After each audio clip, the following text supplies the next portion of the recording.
Here is an unpopular opinion that might upset some people. Emotional avoidance, or emotional unavailability, is a skill that serves a purpose.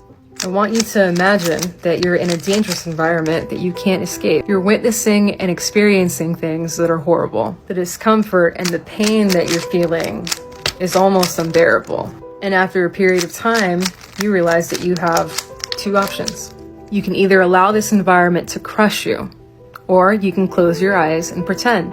Pretend that you're somewhere else. Pretend that you're safe. You can ignore the chaos that you're sitting in. You can train your brain to compartmentalize and not feel these intense emotions because your survival depends on it. Emotional avoidance is usually developed at a young age to get through a troubled childhood.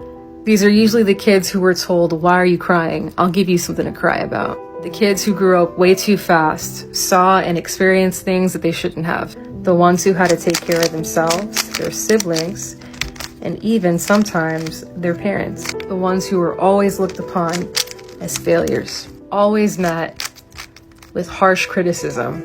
So what happens when a person has never experienced unconditional love and safety? They go out into the world already a cynic. They go into every relationship expecting to be disappointed. The idea is that if their own flesh and blood was unable to provide that safety, why would a stranger be able to do it? They want that kind of love that they've seen in the movies and TV shows, but have no idea how to get close to another human being. They don't know what it means to depend on someone else or let them in. They're fiercely self-sufficient, not because they wanted it to be that way, but because it had to be that way. Giving up the part of themselves that got them through the worst part of their lives seems foolish, so they end up becoming just as emotionally unavailable and rigid as the people that hurt them. If any of this describes you, I want you to know that you are so worthy.